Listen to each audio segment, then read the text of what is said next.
Ìbàdàn ò lè máa jẹ gọ́vnà lọ títí ó ti tó gẹ́ inú bàbá tèmi náà kú òlójú kan díẹ̀díẹ̀ láàrin bẹ́ẹ̀. àbí ìṣọba yín tó ń tọrọ nọ́mbà olówó káàkiri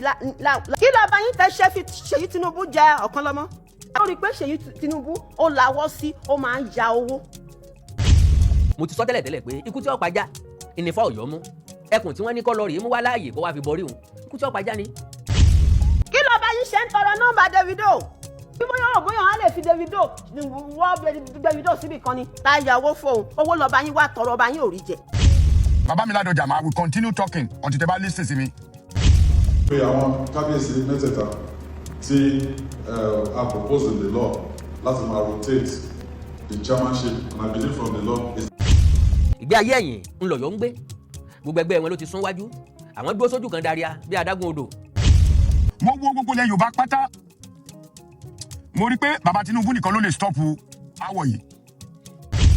58 years èmi náà ti ń káàntì 58 mi ti lé mo lọ pé 59 mi ì gbọ́ pé ọmọ Ọ̀yọ́ jẹ gọ́vnà rí. àfi kí ọba yín ṣu ẹnu jọ kò rẹ́rìn-ín rí inú ẹ̀ ò dùn rí kò lá ṣúgà rí. Yorùbá Parapọ̀ TV ẹ máa gbọ́ ẹ máa wò ó ẹ subscribe síbẹ̀ ẹ láìkí ẹ̀ bó bá ṣe ń lọ àwa ò ní jẹ́ kétí yín ó di sí o Yorùbá Parapọ̀ TV àgbàlẹ́tù ọmọdé làwọ̀. ohun tí tán léegun ọdún o ọmọ alágbà tó ń fàkàrà sọ̀kò sọ́jà ní báyìí o onímọ̀ ẹ̀rọ tó jẹ́ gómìnà fún ìpínlẹ̀ Ọ̀yọ́ ẹnjiníà Ṣèyí Mákindé ó náà ni ó ti fòǹtẹ̀lú o wípé ètò ṣe olórí ọba ìpínlẹ̀ Ọ̀yọ́ ti di yíyípo láàrin ọba mẹ́ta ọ̀tọ̀ọ̀tọ̀ ìyẹn Aláàfin tọ̀yọ́ Ṣọ̀ún Ògbómọ̀ṣọ́ àti Olúbàdàn nínú ẹ̀ ó náà ni inú àwọn èèyàn dùn ṣẹ̀ṣẹ̀ láti gbọ́ irú èyí ṣùgbọ́n ṣá o Àwíkòkó ti jáde lórí ọ̀rọ̀ yìí wípé ohun tó dáhùn lójú ni pé ọba Aláàfin tọ̀yọ́ ò ní wá síbẹ̀ àti pẹ̀lú pé àwọn kan ti wá kọ ìwé sí ojú ayélujára wípé ọba Aláàfin ò mọ̀ ohun tí Ṣèyí Mákindé ṣe yìí wípé ẹni tó jẹ́ gómìnà fún ìpínlẹ̀ Ọ̀yọ́ ó dáwọ́ wú ni o ẹ ò bá gbàgbé ipò yìí òun náà ni Aláàfin Ọ̀yọ́ tó gbèsè ìyẹn ọba Adéyẹmí kẹta òun náà ni ó gbé lọ sílé ẹjọ́ nígbà náà nínú èyí tó ti sọ wípé kíní ọ̀hún kò lè jẹ́ yíyípo láàrin àwọn mẹ́tẹ̀ẹ̀ta wípé Aláàfin Ọ̀yọ́ nìkan òun náà ni ó máa jẹ olórí ọba ní ìpínlẹ̀ Ọ̀yọ́ ṣùgbọ́n ṣá o ìgbìmọ̀ ti wá jókòó lórí ọ̀rọ̀ ọ̀hún níbi tí wọ́n ti fẹnu ọ̀rọ̀ jóná wípé kíní ọ̀hún ti di yíyípo láàrin àwọn ọba mẹ́tẹ̀ẹ̀ta yìí ṣùgbọ́n ṣá ọ̀rọ̀ pọ̀ tí Àwíkòkó sọ ó lóun ti mọ̀ tẹ́lẹ̀ wípé Aláàfin ò ní wá Aláàfin ò sì wá lóòótọ́ ó ní ó mọ̀ pé àwọn ọmọ Ọ̀yọ́ ó jáde lórí ọ̀rọ̀ ọ̀hún ó sì ti jáde o ẹ wá gbọ́ ààrẹ Almaroof náà jáde wípé òun ò ní tóun sọ púpọ̀ lórí àwọn ọ̀rọ̀ yìí nítorí pé gbogbo ìjà tóun jà òun ò jà mọ́ o nítorí pé ìjà tó ní í ṣe pẹ̀lú àwọn ará Ìbàdàn òun kì í bá wọn jà ẹ wá gbọ́ ohun tí Yèyé Fọlábí náà sọ wípé àfikọ́ ọmọ Ọ̀yọ́ kan síwọ́ ogun jíjà kí gbogbo kinní ọ̀hún kó bá lè bọ́ sójú ẹ̀ ọba wa jẹ́gbà àkọ́kọ́ lẹ́yìn wò wá àbẹ̀ tí olùfẹ́ wa tẹ́lẹ̀ rí ṣùgbọ́n ẹ ò tí ì tẹ subscribe button àwa ń bẹ̀ yín ni o ẹ bá wa tẹ̀ ẹ́ sójú ẹ̀ ẹ bá wa dọ́rẹ̀ẹ́ káwa náà ó sì bá yín dọ́rẹ̀ẹ́ ẹ wá má gbàgbé o láti ti aago pélébé tí ń bẹ lẹ́gbẹ̀ẹ́ èyí tí ó máa rán yín létí nígbàkúùgbà tá a bá ti wà lórí ètò ẹ̀já ṣíà ètò ọ̀hún ẹ̀já pín kálẹ̀ káwọn èèyàn ó rí pé tìró ti yẹ lójú òkú ọba Aláàfin nìkan kọ́ òun náà ni ó sì máa jẹ́ olórí gbogbo ọba fúnlẹ̀ Ọ̀yọ́ ìní ọ̀hún ti yàtọ̀ ó ti di ní tàǹpé láàrin Aláàfin tọ̀yọ́ Olúbàdàn àti Ṣọ̀ún Ògbómọ̀ṣọ́ ẹ̀já ṣíà ètò ọ̀hún ẹ̀já pín kálẹ̀. wọ́n ní ògo àná làwọn fẹ́ tẹ̀bàtì wọ́n ń sapá kan dá bí orógbó ẹlẹ́ran èmi àtẹ̀yìn mọ̀ wípé Aláàfin ò ní padà gbà Aláàfin ò ní tẹ̀síbi táwọn tó kù ń tẹ̀ ẹ́ sí because nature tí wọ́n ní now ayé sọ ọ̀rọ̀ kọ́ mọ́ ìpè gómìnà ìpínlẹ̀ Ọ̀yọ́ onímọ̀ ẹ̀rọ Ṣèyí Mákindé ó ti inaugurate Ọ̀yọ́ State Council of Obas and Chiefs ẹni tí ó bẹ̀rẹ̀ rotational chairman òun náà ni bàbá wa His Imperial Majesty kábíyèsí ọba Adéwọ̀lú ọba sẹ́nẹ́tọ̀ gómìnà Adéwọ̀lú Ládọjà àwọn ni wọ́n bẹ̀rẹ̀ rotation yìí bẹ́ẹ̀ bá gbọ́dọ̀ tí gómìnà sọ níbẹ̀rẹ̀ gómìnà ló ń kọ̀ǹsọ̀tì àwọn ọba mẹ́tẹ̀ẹ̀ta àwọn bàbá òun mẹ́tẹ̀ẹ̀ta ọ̀rọ̀ àpọ́nlé ni lóòótọ́ ọdún 4 mẹ́jọ ni gómìnà ó lò tí hàn rere ni ọ̀rọ̀ ọba àjẹwọ̀ ni ṣùgbọ́n continuity ń bẹ ní government níbi tí Ọlọ́run ti má jà pínlẹ̀ Ọ̀yọ́ Ọlọ́run ti má jà lú Ọ̀yọ́ àtọba wọn Aláàfin Ọ̀wọ́ adé téèbù ti mú un lórí òun ni pé ẹni tó kọ́kọ́ initiate kínní ọ̀hún òun náà ni ọba Adéwọ̀lú Ládọjà ńgbà tí wọ́n wà nípò gómìnà initiation wọn gbà yẹn wípé ẹnìkan kì í jẹ kílẹ̀ ọ̀fẹ́ ọ̀tún gbọ́dọ̀ fún òsì jẹ kí òsì ó fún ọ̀tún jẹ pé bí wọn ò bá fúnra wọn jẹ ọwọ́ ń dọ́wọ́ lóró nù òun náà ló fà á tí meeting council of Ọba tó fi stop ní 2011 wọ́n ẹ̀sẹ̀ bẹ̀rẹ̀ padà after 15 years now Ọ̀yọ́ náà ló tún kọ́kọ́ tàpá sí wọ́n láwọn ò lọ́wọ́ sí and to the best of my understanding ọkàn mi sọ fún mi pé Aláàfin ò ní wá sí pàdé yẹn rárá tó fi máa parí because láti ìgbà tán ti bẹ̀rẹ̀ rotation òun náà ni Aláàfin àná wọn ò wá sí pàdé mọ́ now báyìí ni Olúbàdàn ṣe nígbà náà Aláàfin ṣe Ṣọ̀ún Ògbómọ̀ṣọ́ ṣe bọ̀ Ṣọ̀ún Ògbómọ̀ṣọ́ ò parí tẹ́nà tiẹ̀ ọlọ́mọ́kà kó tó dé wọ́n ti tẹ̀yìn gbèrú à ń bọ̀ lórí eléyìí láàyè ọ̀tọ̀ ta ló tẹ̀yìn gbèrú kí ló fàjọ àtàláàfin ààyè ọ̀tọ̀ gédéǹgbé eléyìí ibi tá à ń lọ lónìí òun náà ni ọ̀rọ̀ ti inauguration council of Obas council of Obas and Chiefs níbi tí gbogbo àbí ọ̀pọ̀lọpọ̀ àwọn ọba nípínlẹ̀ Ọ̀yọ́ tí wọ́n ti wà níkàlẹ̀ very very unfortunate ààyè Aláàfin Ọ̀yọ́ nìkan ló ṣòfò ẹ má gbàgbé Ọba Ghandi Ọláoyè Ṣọ̀ún Ògbómọ̀ṣọ́ peaceful peace loving man kábíyèsí àwọn atọ́ba tẹ́lẹ̀ tí wọ́n mature láti jọba lélẹ́yìí òye ilé ayé yé wọn ní rírí ìlú èbó làwọn náà ti wá ṣùgbọ́n àwọn ò ṣe bí àwọn ọmọ gànfẹ́ tá a lọ mú wá ní Canada tá a láàfin jọba nǹkan kan ìgbàdógóje rọ̀ wájà tí wọ́n dé tán tí wọ́n á dọkọ̀ mọ́ wa ń gbá tá a wò wípé wọ́n ti ní exposure at the end of the day tí wọ́n dé tí wọ́n wá disappoint wa ẹnjìnìá ní Ṣèyí Mákindé ti inaugurate meeting yẹn padà bọ̀ mọ́ ń bá Aláàfin promise yín pé Aláàfin ò ní participate nínú meeting yẹn tí ì tán tán bá rotate ẹ̀ kí kábíyèsí sọ̀ wọ́n gbà á Aláàfin ò ní tẹ́wọ́ gbà á because bẹ́ẹ̀ ṣe fẹ́ persuade ẹ̀ ò yé mi Ọ̀yọ́ ni ó sọ pé kọ́ mọ́ gbà á òun náà dẹ̀ rí ní rí wípé tóun bá ti gbà á òun ti sọ̀kọ́ǹbù nìyẹn mo wá kí Ìbàdàn àti Ògbómọ̀ṣọ́ kú oríire torí pé ọ̀rọ̀ ń bọ̀ ọ̀rọ̀ mà ń bọ̀rọ̀ bọ̀ o ọ̀rọ̀ ń bọ̀rọ̀ bọ̀ a máa fi kí ẹ̀yin Ọ̀yọ́ balẹ̀ lórí àwọn gbólóhùn kan tó jáde lọ́yọ̀ọ́ ṣé ẹ gbàgbé mo ní fídíò kan jáde látọwọ́ àwọn ọmọ Ọ̀yọ́ tí n tó débẹ̀ hàn àtẹ̀jáde ti jáde láti Ọ̀yọ́ láti pálàsì Aláàfin now ṣé ẹ mọ̀ wípé ẹnjìnìá Ṣèyí Mákindé láwọn kọ̀ǹsọ̀tì àwọn ọba mẹ́tẹ̀ẹ̀ta àwọn bàbá àwọn mẹ́tẹ̀ẹ̀ta dẹ̀ agree lórí rotation Aláàfin ní no Aláàfin ní òun ò fìgbà kan rí ìgbà tí wọ́n consult òun that is number one and secondly òun ò rí ìgbà tóun approve ẹ̀ tàbí tóun endorse rotational now ẹ jẹ́ ká wá kọ́kọ́ fídíò bíi tí gọ́fúnà ti sọ pé ń consult wọn program kékeré ni ìṣẹ́jú kékeré ni màá kọ́kọ́ fẹ́ jẹ́ ká kọ́kọ́ wò ó then kí n tó wá sọ̀rọ̀ kí n tó wá sọ nǹkan tí Aláàfin Ọ̀yọ́ sọ ká má lo àmì fàágùn fún God bless you. èmi àtẹ̀yìn mọ̀ wípé Aláàfin ò ní padà gbà Aláàfin ò ní tẹ̀síbi táwọn tó kù ń tẹ̀ ẹ́ sí because nature tí wọ́n ní ṣe yọkọlú kò wá tán bí ìyàwó gbọ́kọ̀ sánlẹ̀ ọkọ yọké èmi la ò ní yọ̀ sí èmi la ò ní yọ̀ sí bá a ti fẹ́ orí bẹ́ẹ̀ náà lórí èmi la ò ní yọ̀ sí. well bí eré bí àwàdà lọ́dún tó lọ ọ̀rọ̀ wáyé láti ilé ìgbìmọ̀ asòfin ìpínlẹ̀ Ọ̀yọ́ ìbò wáyé àbájáde ìbò òun náà ni wípé baálé ilé ti di mẹ́ta kí tan adìẹ ó di pínpín láì bẹ̀sùbẹ̀gbà àwọn Ọ̀yọ́ tutọ́ òkè wọ́n fojú gbà á ṣùgbọ́n unfortunately kò sẹ́ni ó lágbára bí ìjọba ààrẹ ń pè òun dífá ifá rẹ̀ lè fọrẹ káàrí ọmọ fọrí gómìnà ńlọ lágbára lórí ọba láyé ìsìn gone were those days tọ́ba ó pè ẹ lọ gbórí lágbájá wá ẹ gbé sínú igbá àmúmi wá ẹ lọ dé orí ẹ̀ wá ẹ lọ mú lágbájá wá ẹ fi tàmẹ̀dúnú túbú ẹ fi ìyà jẹ làkàṣègbè ẹ lọ bẹ́ẹ̀rì tayere dóòlà sídìí Ògún ayé ti kò láyé ìgbà tí ọba máa ń pàṣẹ pé ẹ lọ jẹ́lé ẹnìkan run ayé kò láyé ìgbà tí ọlọ́yọ̀ máa ń ráwọn ajẹ́lẹ̀ kí wọ́n rí mọ gbàsákọ́lẹ̀ káàkiri ẹni tí wọ́n bá róúnjẹ ńlẹ̀ kí wọ́n kó ẹ̀wọ̀n bá báyàwó ẹ̀ kí wọ́n mú wá tàbí káwọn kán fi ṣe àlejò ara gbogbo àwọn nǹkan wọ̀nyí ayé àjẹkú dórógbó ayé alábátá ló gbàgbára kúrò lọ́wọ́ àwọn ọba ẹni tó bá wá tẹ̀síbi táyé ń tẹ̀ sí olúwarí ọmọ tètè rọ́nà lọ ẹni tó bá kọ̀ tó lòun ò tẹ̀síbi ayé ń tẹ̀ sí yóò dúró sójú kan ìgbé ayé ẹ̀yìn ńlọ̀yọ̀ ń gbé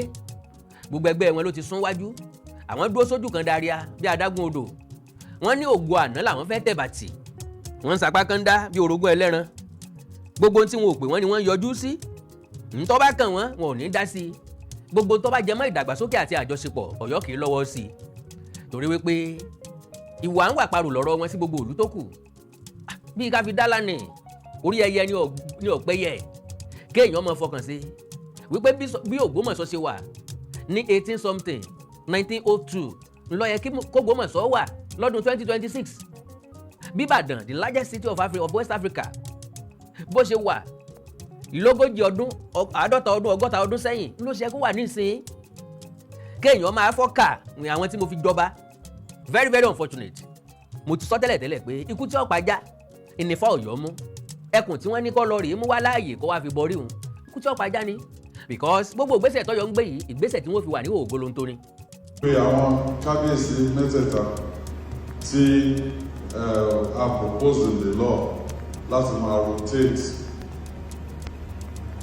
the chairmanship, and I believe from the law is every 2 years and rotate.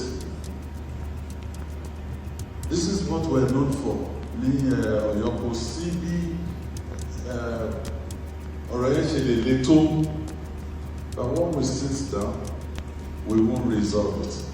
and we won't do what is right and proper for our people. So I consulted àwọn bàbá mi mẹ́tẹ̀ẹ̀ta, the Aláàfin of Ọ̀yọ́, the Kábíyèsí Olúbàdàn àti Kábíyèsí Ṣọ̀ún, and the agreement ni pé they will start the rotation pẹ̀lú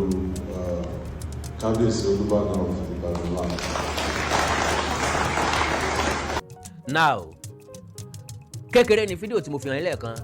ọ̀rọ̀ ń bọ̀ lórí ẹ̀ àwọn ọmọ Ọ̀yọ́ ti sáré jáde pòkì bí ìkẹta tán. In fact wọ́n ṣe fídíò kan jáde lọ́yọ̀ọ́ ẹ gbọ́dọ̀ wo fídíò yẹn o. In fact ẹ ṣẹ́ ìpè gan àkàndá ọ̀rọ̀ ìkòǹkò ẹ mọ́ màmàjá n ò ní gbà síkò yín ṣùgbọ́n mo fẹ́ fún yín ní update bó ṣe lọ níbi inauguration yẹn into details then kí n wá fún yín ní kékeré analysis mi lórí ẹ̀ no iṣẹ́ analysis gan kí n wá ka àtẹ̀jáde tó jáde láti palace Aláàfin Ọ̀yọ́ láì tí ì pé wákàtí kan sísìn àbí sígbà tí mò ń pò kínní ìpapọ̀ lọ́wọ́ ìpè wákàtí kan tátẹ̀jáde ọ̀hún jáde ẹ gbádùn mi ẹ farabalẹ̀ ẹ já ka press release bá ń ṣe kọ́ sórí ẹ̀ náà nìyẹn o press release ń bọ̀ o now press release 15/1/2026 the attention of the Alaafin's Palace has been drawn to a statement credited to His Excellency. Mi rò pé àti ìpadà lu fídíò yẹn kí fídíò yẹn kọ́kọ́ lọ ná ẹ jẹ́ káwọn èèyàn kọ́kọ́ wo fídíò yẹn ná. pé àwọn kábíyèsí mẹ́tẹ̀ẹ̀ta tí a propose in the law láti máa rotate the chairmanship, and I believe from the law is every 2 years and rotate. This is what we're known for. Ní Ọ̀yọ́ kò sí bí ọ̀rọ̀ yẹn ṣe lè le tó, but when we sit down, we won't resolve it, and we won't do what is right and proper for our people. So I consulted àwọn bàbá mi mẹ́tẹ̀ẹ̀ta, the Aláàfin of Ọ̀yọ́, the Kábíyèsí Olúbàdàn àti Kábíyèsí Ṣọ̀ún, and the agreement ni pé they will start the rotation pẹ̀lú Kábíyèsí Olúbàdàn of Ìbàdàn land.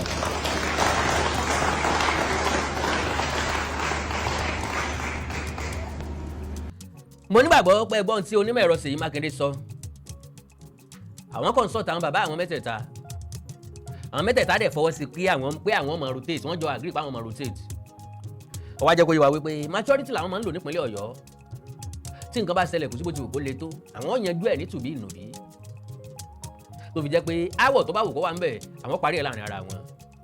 bóyá Ṣèyí Mákindé ò wá mọ̀ wípé ibi tó ń fojú òpó sí ọ̀nà ọ̀gbàbẹ̀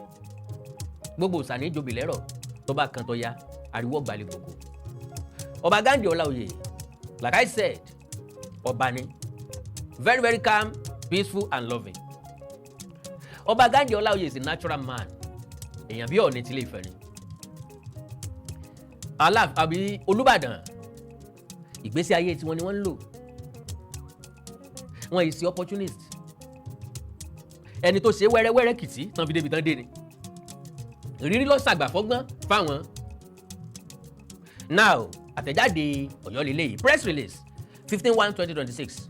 The attention of the Alaafin's Palace has been drawn to a statement credited to His Excellency Governor Seyi Makinde that he consulted with the 3 traditional rulers. Ǹdí mo fi ní kẹ́ kọ́kọ́ wo fídíò yẹn nìyẹn. That he consulted the 3 traditional rulers in the state, the Alaafin, the Olubadan, and the Soun of Ogbomoso on the rotational chairmanship of the State Council of Obas and Chiefs. The palace thereby wants to state clearly that there was no time that His Imperial Majesty, the Alaafin of Oyo, Oba Engineer Abimbola Akeem Owade held any meeting with either the state governor or any of the 2 traditional rulers mentioned above. Also, the Alaafin did not tell the governor or make a categorical statement on his endorsement of rotational chairmanship among the 3 traditional rulers in the state. Now, the position of the Alaafin and the entire Oyo community on the general issue of the State Council of Obas and Chiefs has been enunciated in the memo delivered to His Excellency by the Oyo Council of Elders. Signed, Bode Durojaye, Director of Media and Publicity to Alaafin, Paramount Ruler of Oyo Kingdom and Superior Head of Yoruba Land. Wọ́n ní ṣe kán mọ̀ kọjá àyè wọn. Ó ti pe Paramount Ruler of Oyo Kingdom. Ìyẹn ìbá ti tó. Ṣùgbọ́n wọn ò rè kọjá àyè wọn. Kò sí bẹ́ẹ̀ ṣe bòlò tí ò ní sáyán. Ẹ fún wọn láàyè kékeré, wọ́n wá àyè tó pọ̀ sí. Ẹ pè wọ́n lórúkọ kékeré, wọ́n elaborate ẹ̀ ju bí wọ́n ṣe lè bó ṣe yẹ lọ. Torí pé wọn ò lè ṣe kí wọ́n má pọn ọba wọn ní àpọ́npọ̀ eégún gómìnà. Publicity to the Alaafin, Paramount Ruler of Oyo Kingdom is enough. Ìyẹn ló jẹ́ ní o, and the superior head of Yoruba land. Eléyìí ò make sense kankan mọ́. Having said that, ìdúró tọ́yọ̀ dúró ní pé ibi táwọn wà náà làwọn wà. Ìyẹn ni ó wá rìn wọ́n hòhò. Ìdúró tọ́ dúró ní pé àrífín ni yóò jẹ́. Àwọn làwọn fi sọ ń jọba, àwọn làwọn fa Aláàfin jọba. Wọ́n ní pẹ̀lú ìrànlọ́wọ́ Aláàfin àná Ọba Lámídì Adéyẹmí ẹlẹ́ẹ̀kẹta. Èmi Àkàndá ọ̀rọ̀ Awíkonko wá ń fọwọ́ gbáyà wípé Aláàfin àná kọ́ ló fi Ṣọ̀ún Ògbómọ̀ṣọ́ àti Olúbàdàn jọba. Ọ̀rọ̀ ń bọ̀rọ̀ bọ̀ pẹ̀lú ẹ̀rí àrídájú. Abákẹ́ pẹ̀lú dọ́kúmẹ̀ntì. Àná Olódùmarè ní fi sílẹ̀ o. Ilé òní lé wa tọ̀ òní náà wá wọlé. Àtàwọn àtẹ̀yìn kájọ fa ìkúdẹ́gbẹ́ra. Mo ti sọ mi ò ní bú Ìbàdàn rárá, Ọlọ́run ní jẹ́. Torí mi mo mọ àṣà, mo mọ ìṣe, mo dẹ̀ mọ ipa tí Ìbàdàn àtọ̀yọ́ jọ kó pọ̀. Àwọn ọmọ wèrè tọ́ṣẹ̀ wà ní ayé yìí ò lè wá dé. Àwọn ọmọ mi ò mọ̀ tán kó máa sọ̀rọ̀. Àwa mo mọ nǹkan tí mo lè sọ tó lè bí ara ojúlùmọ̀ àtọmọ Ìbàdàn, even àwọn ọmọ Ọ̀yọ́ tó lè bí wọ́n nú against bàbá wa Ládọjà. Mo mọ̀. Bọ́ mi ò ní sọ torí irú àwa yìí wọ́n gbé àwa ra náà. Ọmọ àgbà ni wá. Àwọn òdẹ ń tẹ aṣọ àgbà mọ́lẹ̀. Kódà nígbà tí mo sọ̀rọ̀ nígbà tí padà ní ààrẹ ìwọ ló ṣe kéde ọ̀rọ̀ tí mo sọ ò ní ṣe èébú. Lágbájá òun ṣe báyìí ni mo sọ tàmọ̀dún òun ṣe báyìí ni ṣé èébú nìyẹn ni. Gbogbo wọn fọwọ́ bọ́ tàbí iná wẹ̀dà. Bàbá mi Ládọjà mo sì máa bá yín sọ̀rọ̀ tẹ́ máa fi gbọ́. Ọ̀rọ̀ tí mo fẹ́ sọ láàárọ̀ yìí, ọ̀rọ̀ bàbá Ládọjà àti ọ̀rọ̀ Aláàfin náà ni mo tún máa sọ. Ṣé rí gbogbo ẹ̀yin ọmọ Ìbàdàn tẹ́ wá bú mi tẹ́ sọ̀rọ̀. Ọdún 2026 lélẹ́yìí o. Bàbá kan bú àmì ọ̀sà kẹ́kẹ́ báyìí, ó ní Ògún ló máa pa bàbá òun. Ó ti wá gbàgbé pọ̀ mọ́ Ògún lèmi. Ògún ń fẹ́ jẹ ọmọ rẹ̀ wẹ̀ torí ìdómọ̀ Ògún lèmi Akínlájà. Ipò tó ń pa ọmọ yẹ́ tó torí ọmọ lọ́mọ. Ìwọ tó o bá fẹ́ bú mi tó o bá fẹ́ ṣépè fún mi, make sure pé o ní arọ́bí o dẹ̀ ní aképè tó dáa. Torí ọ̀dà wá sọ máa padà ṣẹ lórí ẹni. Nítorí èmi ò nílò èdè kọ́kọ́ ju àdàbí fún yín lọ. Nítorí àdàbí èmi ìmọ̀ ẹ̀rí mi ìbẹ́ sọ̀rọ̀, bàbá òun ṣe Gọ́vnà Ládọjà kò dẹ́ ṣe Olúbàdàn, bàbá òun ṣe Aláàfin ẹ̀ tọ́mọ́ wọn. Ọ̀pọ̀lọpọ̀ nínú yín ẹ̀ tọ́mọ́dílé ọba kankan, bàbá yín kò jẹ́ baálẹ̀ rí, ìyálàyà yín kò gbóòórùn ẹ̀ rí, kò sí tírèsì ẹ̀ nínú ẹbí yín rí. Débi pé tẹ́ bá ń sọ̀rọ̀ tá bá sọ̀rọ̀ tí ẹ bá sọ̀rọ̀ onílàákàyè, àwọn ọlọ́gbọ́n náà ló máa dáyọ̀ lóhùn mugàn ló máa wá bẹ́ẹ̀. Àmọ́ tó bá di stage kan sì máa pèsè gbogbo picture yín papọ̀, màá wá kó bẹ́ẹ̀ màá ní kó bá mi rọ̀jò ìpele yín lórí tí yín kọ́ ni mo bá wá bàbá mi Ládọjà màá will continue talking until tẹ́ bá listen sí mi kódà mi ní mà láti ṣe fídíò yìí fún yín tó ẹ̀mẹ́rin sẹ́ẹ̀ márùn gan bó ṣe tún lọ tí mo lọ gbé ọmọ yín skul mo tún wò pé màá tún bá bàbá sọ̀rọ̀ bàbá Ládọjà mo fi Ọlọ́run búra èmi ò lálàá o mo kàn wòye ní òye tí mo wá wò yẹn gẹ́gẹ́ bí ẹ̀yin àgbà tẹ́ máa sọ pé òye làgbà ń wò òye tí mo wò yẹn mo wo gbogbo ilẹ̀ Yorùbá pátá mo rí pé bàbá Tinubu nìkan ló lè stop awọ yìí ẹ̀yin náà tẹ́ jẹ́ bàbá wa bàbá Ládọjà mo bẹ̀ yín torí Ọlọ́run mo rí fọ́nrán kan tó sọ pé bóyá ní it wasn't intention pé kò ń ṣe intention yín ni ìgbà yẹn ra well I understand because èmi náà tún fojú wo àwọn fídíò yẹn but mo mọ̀ pé ìsáídà kí bàbá máa rí Aláàfin because ìgbà tí mo rí mo sì rí pé bàbá Ládọjà ṣì ṣe báyìí ó forí kí Aláàfin that one is even respect kì í ṣe pé kàn yé báyìí bàbá tún sọ ní báyìí ni ká gbàlagbà ṣe rí báyìí mo tún rí pé ó forí kí Aláàfin wàláì mo tún fídíò yẹn wò èèyàn kan ló pè mí sákèésí jọ wọn pè mí sákèésí pé kán rí pé bàbá mú ọ̀pá dání àwọn mú ìrùkẹ̀rẹ̀ dání I was surprised gan pé mo ò rí ìrùkẹ̀rẹ̀ lọ́wọ́ kábíyèsí Aláàfin ìrùkẹ̀rẹ̀ wà lọ́wọ́ wọn bọ̀ wọn lo ìrùkẹ̀rẹ̀ yẹn màá tún fẹ́lẹ́ náà advice bàbá mi kọ̀ọ̀rọ̀ advice lẹ́yìn nǹkan lélẹ̀ kábíyèsí ẹ̀yin náà ti mọ̀ pé ìrùkẹ̀rẹ̀ la fi ń kọ́ba adé orí la fi ń mọba ìrùkẹ̀rẹ̀ la fi ń kíjòyè ìrùkẹ̀rẹ̀ lọ́ba máa fi ń gbára wọn tẹ bá wọn àmọ́ ibo wọn ṣe báyìí wọn ṣe báyìí wọn ṣe báyìí bàbá mi Ládọjà ẹ jọ̀ọ́ mo bẹ̀ yín torí Ọlọ́run ẹ̀yin náà lẹ sì máa bá wa ṣe kínní ẹ̀yin ni àgbàdẹ́mi sì rí bàbá èmi mọ̀ pé burú wọn lẹ burú dáadáa mo dẹ̀ tún mọ̀ àrínú wáyín ẹ gbàgbẹ̀rẹ̀ ọ̀kábíyèsí ẹ jọ̀ọ́ ẹ̀yin náà lẹ tún máa bá wa ṣe kínní kó tó di pé oníkálukú ti ẹ̀ pín kó tó di pé Ọ̀yọ́ lọ Ìbàdàn lọ bàbá bẹ́ẹ̀ wọlé lẹ́tì rìkọ́sì fún Ìbàdàn state àwa náà fi Ọ̀yọ́ state kábíyèsí Olúbàdàn of Ìbàdàn èmi mọ̀ pé ọmọ Ìbàdàn tó máa wá bí wọn lọ́rọ̀ tí mo sọ ò dá bọ̀ ẹni tó bá gbọ́n tó bá nílà ká mọ̀ pé onílà ilé mi àwọn ọlọ́pọlọ dẹ̀ ni mo fẹ́ kọ́ máa wá péjì mi ìjọ tó ọ̀rọ̀ tó máa gbọ́ tó máa ṣe láǹfààní gan wà bọ̀gbà tó o bá ti fẹ́ gbọ́ màá máa yọ yín màá máa blọ́ọ̀kì yín ni bọ̀ àwọn kan ní kí n má yọ yín kí n fi yín lẹ̀ ẹ̀sìn òjò ẹ̀sìn yín fẹ́ ẹ sú ẹ máa ṣépè fún ẹni tẹ́ ẹ mọ̀ ẹni tí ò rí ti yín rò ẹni tẹ́yìn àti ẹbí yín ò jọ papọ̀ ẹ máa ṣépè fún bàbá mi Ládọjà ẹ jọ̀ọ́ mo fẹ́ kẹ́ pé gbogbo àwọn lọ́balọ́ba yìí ẹ lo pọ́wà pé ẹ ti ṣe gọ́vnà rí ẹ lo pọ́wà pé olóṣèlú gidi ni yín ẹ lè bá bàbá Bọ́lá Ahmed Tinubu sọ̀rọ̀ kó ní báwo ni títí ẹ ṣe jẹ́ Ládọjà bàbá Olúbàdàn of Ìbàdàn ẹ tíra láti ṣe kínní ẹ pé gbogbo àwọn ọba tí wọ́n ní grudges tí gbogbo ìkùnsínú ìwà ẹ pé oníkálukú jókòó Aláàfin wà nínú Ọ̀yọ́ Aláàfin Yorùbá nínú òtọ́bọ̀ àṣẹ bàbá òjúnú Ọ̀yọ́ lọ bàbá mi Ládọjà àṣẹ yín òjúnú Ìbàdàn lọ àṣẹ onírìṣà òjúnú Ilé-Ifẹ̀ lọ àṣẹ lẹ́kọ̀ọ́ òjúnú Èkó lọ àṣẹ Olúwo òjúnú Èkó lọ àkójúnú Ìwó lọ àṣẹ gbogbo ọba yẹn òjúnú ìlú wọn lọ nísìn ó tún lójú ọba gan tó lè ṣe bákanbàkan nílùú ẹ̀ báyìí àwọn ayágbé lọ́kọ̀tún ni ìyẹn lọ bẹ́ẹ̀ bàbá mi Ládọjà ẹ jọ̀ọ́ máa tẹnumọ́ ẹ bá mi pé gbogbo àwọn ọba yìí kẹ́ parí awọ yìí ní àsìkò tẹ́yìn wá yìí káti ẹ̀rí pé lé lẹ́gẹ́sì tó dá sílẹ̀ pé bàbá Ọládìlú Ládọjà olóparí gbogbo ìjà ọba nǹkan tí mo fẹ́ fún yín nìyẹn ẹlẹ́ẹ̀kejì bàbá ti request fún Ìbàdàn state àwa náà ní ìdí Ọ̀yọ́ state wa kó tó wá di kó ṣẹlẹ̀ rotation lọ́balọ́ba ti wà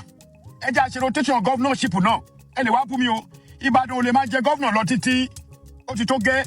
ìlú bàbá tèmi náà kú òlójú kan díẹ̀díẹ̀ láàrin bẹ́ẹ̀ gọ́vnà Ṣèyí Mákindé gbogbo owó tí gọ́vnà bá rí Ìbàdàn náà tún ṣe náà mélòó wá lọ́yọ́ tí wọ́n lè ṣe Ọ̀yọ́ káà náà ti ẹ̀dá bí small London a lot of things tó ń gọ̀ọ̀nù Ìbàdàn kò gọ̀ọ̀nù lọ́yọ́ náà Ìbàdàn yìí náà láti máa jẹ gọ́vnà Ìbàdàn yìí náà ti ń jẹ deputy gbogbo apá láti bí 1 2 3 4 Ìbàdàn náà mú ẹ jẹ́ ká ṣe ẹjọ́ ẹ jẹ́ kí rotation yẹn náà ẹ fi yẹn náà sínú board báyìí gbogbo ẹ bọ́ọ̀dù tẹ́tí ń gbọ́ mi gbogbo ẹ House of Representatives ẹ fi eléyìí náà sínú bọ́ọ̀dù pé ẹ jẹ́ kí rotation wá gbogbo òkè ògùn wà bẹ́ẹ̀ wọn ò jẹ gọ́vnà Ọ̀yọ́ nínú Ọ̀yọ́ ọmọ tó bí nínú Ọ̀yọ́ sì tìlẹ́ ní wọn ò jẹ gọ́vnà rí ẹ jẹ́ kí eléyìí náà ṣẹlẹ̀ ẹ jà fún gbogbo ẹ̀yin èèyàn wa ẹ̀yin àbúrò wa ẹ̀yin ẹ̀gbọ́n wa tẹ wà ní house what are you guys doing ṣé kẹ́kọ̀ọ́ máa gba owó ni ẹ gbọ́ta torí mo nígbà táwọn olùkíni bí àwọn kíná pé Akeem Adéyẹmí Trigosa torí èmi ti ń sọ fákìmù pé ó sì máa ṣe gọ́vnà fún wa lọ́yọ̀ọ́ ẹ jẹ́ kí rotation yẹn náà ṣẹlẹ̀ ẹ fi ọ̀rọ̀ bá tẹ̀ jà àkúkú ní báyìí mú olóṣèlú ẹ̀yin lẹ́ni power bàbá Ládọjà agbára wà lọ́wọ́ yín torí olóṣèlú tẹ̀ tí ń ṣe kó tó bírò àwa yìí ni according to nǹkan tá a gbọ́. èmi ò ní èébú kankan tí máa bú ọmọ Ìbàdàn torí mo gbọ́n nínú mo kéré lójú ní òbọ̀ mo dàgbà síkùn tó ti yẹ yín so gbogbo ẹni tẹ máa ń fẹnu jọmta tẹ máa ń sọ̀rọ̀ yẹn àwọn ò ṣe show nítorí owó advice lásán lèmi máa ń mú wá torí mo wò èló ní Facebook fẹ́ fẹ́mi tẹ́mi máa bá yín máa ní mò ń fò ìbọ́ta ìgbà náà ṣe Yorùbá nation tẹ bá níbi ṣe ń jáde ẹ rò pé mi ì níṣẹ́ ni mo lè wà lórí show 3 4 hours ìgbà tó yẹ kí n fi sinmi kí n cross ẹsẹ̀ mi kí n sáré rádù àdúgbò mi kí n ṣe exercise mi nílé ṣe mo mọjọ́ orí mi o but mo fit torí mo ń ṣe exercise dáadáa èmi rèé mi ì jù báyìí lọ ọ̀pọ̀lọpọ̀ arí mi ì jù báyìí lọ ẹ jọ́ tó lọ màá padà sórí ẹ jẹ́ ká máa rotate governorship kí ló ṣẹlẹ̀ kí ló ṣẹlẹ̀ ní èjì tí mo wà yìí I'm 58 years èmi náà ti ń káàntì 58 mi ti lé mo lọ pé 59 mi ì gbọ́ pé ọmọ Ọ̀yọ́ jẹ gọ́vnà rí deputy Ìbàdàn náà ló ń ṣe náà let's change everything last but not the least bàbá Olúbàdàn ẹ pé àwọn ọmọ yín ẹ pé gbogbo wọn sípò mo ti sọ o tá a bá rẹni tó jáde fún mi Ìbàdàn tó bá sọ̀rọ̀ sí mi èmi náà jáde tán o bọ̀ mi ò ní rí Olúbàdàn fi láyé àti láyé torí ọmọ ọkọ ni mí mo dẹ̀ mọ ìtàn gbogbo mo dá kẹ́kẹ́ pátá Ọ̀yọ́ Aláàfin náà ti wá DNA Ìbàdàn tó bá check 70% is from Ọ̀yọ́ so àwọn tí ò mọ̀tàn ló máa sọ̀rọ̀ kó ṣerú àwa yìí Ìdómògùn ni mi Akínlájà epo tí pọ́mọ yẹ́ tó torí ọmọ lọ́mọ epo tí ò lọ́kọ́kọ́ tí ò lókọ́ fẹ́ tí mo mú kíkí mo fi gbaya lọ́wọ́ aláya ire. ìwọ tó ń pera ní Ọ̀yọ́ empire tó bẹ̀rẹ̀ sí ní gbé oríṣiríṣi síta online tó ń táìpù oríṣiríṣi ìjà àtúbọ̀tán ẹ̀ lè dáa ìwọ Adébáyọ̀ Victor àbí kí náà sọ pé oúnjẹ gbogbo right up ẹni mò ń rí o mo ṣe bẹ́ẹ̀ ni pé mi ò rí ẹ torí mo rí pé Fúlàní ni ẹ ò ń ṣọmọ Yorùbá ò dẹ̀ ń ṣọmọ kóòtù òjíire torí ọmọlúwàbí kan ọmọ gidi kan kò lè máa ṣe gbogbo nǹkan tẹ̀ ń ṣe yìí ẹ bìlífù pé ẹlẹ́nu ọ̀rọ̀ ọjọ́ kìíní àná tí mo sọ̀rọ̀ pé ọmọ àlè ló pọ̀ lọ́yọ̀ọ́ àwọn olórí burúkú kan bẹ̀rẹ̀ sí ní iṣẹ́ èpè wọ́n ní mi ò mọ nǹkan tí mò ń sọ ó kè ṣé ọmọ àlè ó pọ̀ lọ́yọ̀ọ́ àbọ̀ ọmọ àlè ò pọ̀ lọ́yọ̀ọ́ àtọba Ọ̀yọ́ àti ìjòyè Ọ̀yọ́ ó yẹ kán ṣe DNA test fún wọn torí dájúdájú Fúlàní ló bá yà wọn sùn ọjọ́ kìíní àná tí Fúlàní ti gbadé lórí wọn tán ti lé wọn wọgbó tán pera wọn ní empire òfo empire ìsọnù empire orí burúkú empire tó jẹ́ pé ṣe ló kọ́ àwọn ọmọ wọn ń ṣẹrú empire tó ń ta àwọn ọmọ wọn fóyìnbó tán fi àwọn ọmọ wọn ń gba ìgò tán fi ń gba umbrella tán fi ń gba glass tán fi àwọn ọmọ odidi ọmọ tán fi ń gba ìṣáná tó ń pe àwọn ọmọ tí wọ́n bí nínú tó ń pè wọ́n ní ẹrú wọn àwọn olórí burúkú kan ń ṣẹ́ èpè ṣé kò farahàn báyìí àbó farahàn ọmọlúàbí ọmọ gidi wo ló lè ṣe èyí tí wọ́n ń ṣe yìí ọmọ alálùbáríkà wo ló lè hùwà tí wọ́n ń hù yìí Almaroof mo rí i pé òun rí gbogbo nǹkan tó ń lọ o mo mọ̀ọ́mọ̀ dákẹ́ ni mo fẹ́ wò bóyá wàá sọ̀rọ̀ lórí ẹ̀ àbí ò ní sọ̀rọ̀ lórí ẹ̀ òun ni mo ṣe dákẹ́ látọjọ́ yìí tí mò ń wòran. kó wá ní jù bẹ́ẹ̀ lọ táyì lábalábí tá a wà yìí a ó tún jọ pàdé lọ́jọ́ míì ọjọ́ rí ni o búburú kan ò ní ṣe yín kò ní ṣe wá bó bá jẹ́ gbà àkọ́kọ́ lẹ́yìn wò wá bá wa tẹ subscribe button síbẹ̀ o bóyá ẹ ti wájú olólùfẹ́ wa tẹ́lẹ̀ ṣùgbọ́n a ò tí ì tẹ́ síbẹ̀ bá wa tẹ̀ sójú ẹ̀ à ń bẹ̀ yín ni o ẹ̀jẹ̀ á bá yín dọ̀rẹ́ kẹ́yìn náà ó sì bá wa dọ̀rẹ́ ẹ má gbàgbé láti jago pélébé tí ń bẹ lẹ́gbẹ̀ẹ́ èyí tí ó máa rán yín létí nígbàkúùgbà tá a bá ti wà lórí ètò ẹ̀já ṣíà ètò ọ̀hún ẹ̀já pín kálẹ̀ a ó tún jọ pàdé o lọ́jọ́ míì ọjọ́ rí ni búburú kan ò ní ṣe yín kò ní ṣe wá ire o ire kàbìtì. Yorùbá Parapọ̀ TV ẹ máa gbọ́ ẹ máa wò ó ẹ subscribe síbẹ̀ ẹ láìkí ẹ̀ bó bá ṣe ń lọ àwa ò ní jẹ́ kétí yín ó di sí o Yorùbá Parapọ̀ TV àgbàlẹ́tù ọmọdé làwọ̀.